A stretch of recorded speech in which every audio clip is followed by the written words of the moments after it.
से लेके कोरोना काल तक की तमाम चीज़ों को लेकर के हम लोगों ने घेराव किया।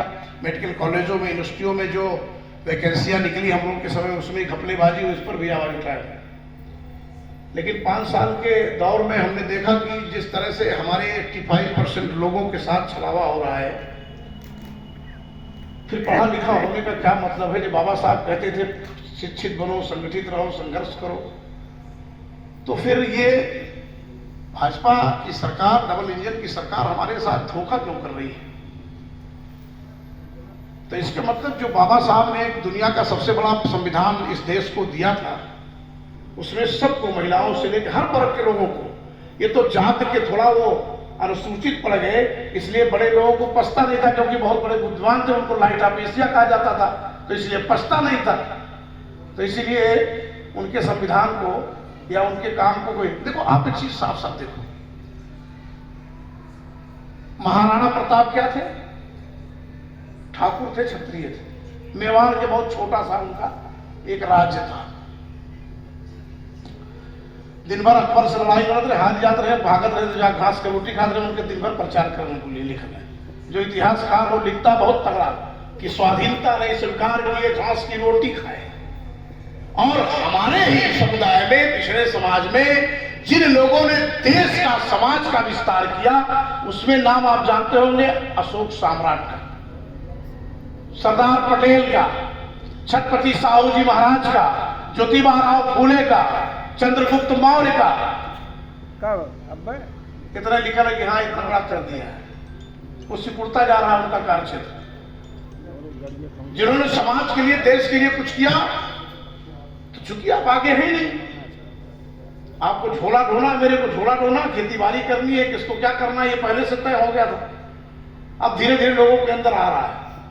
तो मैं कहता हूं कि हमें तो इस बात पर गर्व होनी चाहिए। मैं जब मान्यवर साहब को पढ़ा, बाबा साहब को पढ़ा, इतनी तो बुद्धि नहीं है कि मैं उनको पूरा पढ़ सकूं, लेकिन कोशिश कर रहे हैं कि जितना जान पाए उतना कमी है।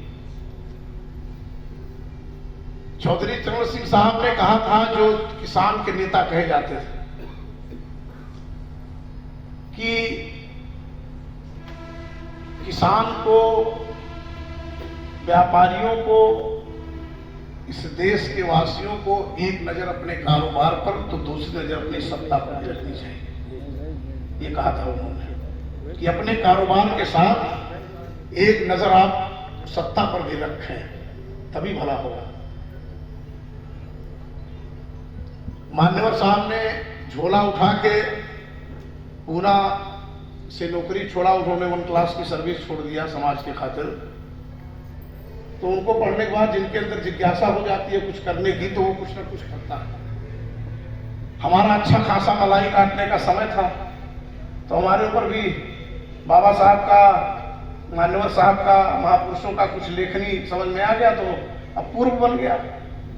तो मैंने भाजपा ना छोड़ी होती, ना मेरा टिकट कटता, ना मैं इस्तीफा दिया होता, लेकिन संघर्ष करना था, इसलिए छोड़ा कि पद आता जाता रहेगा। विधायक तो तमाम है, 13 विधायक हैं आपके जनपद मंडल में। 13 में से अपने अपने जिले में तक सब है, कोई 5 लोग कोई दावत पर नहीं बुलाता किसी को। और कम से कम 2.5 पौने 3 साल हारे हो गया, तो पूरे प्रदेश में कहीं ना कहीं जाने को हर जिलों में करीब करीब मौका मिल रहा है मुझे। मैं एक संवाद कर रहा हूं, मैं कोई भाषण नहीं कर रहा हूं। मैं ये कह रहा हूं कि चूंकि ये प्रबुद्ध वर्ग बैठा हुआ है, यहाँ जितने लोग आए हैं वो छन के आए हैं आजाद समाज पार्टी के लिए, अपने आप को कुछ करके दिखाने के लिए।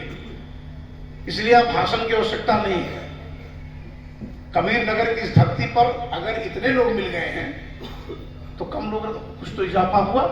और ऐसे ऐसे लोग मिले हैं जो चेहरा दिखेगा, 2-2 हजार 4-4 हजार मोटिवेशन करने की क्षमता है, तो कम नहीं है। ताव महीना किसान कमरे किसान हो गए करीब 13 कार्तिक 3 आषाढ़ के ताव के नहीं जाना। अब जो नेता किसान लाई हुई है, उन्हें खाली टिकटवा से सिंबल लहरवा से मतलब उनका जाने कि 13 कार्तिक 3 आषाढ़ के ताव कैसे होला। मैं किसान का बेटा हूं, इसलिए मुझे पता है कि 13 कार्तिक 3 आषाढ़ ये बहुत ताव का महीना होता है।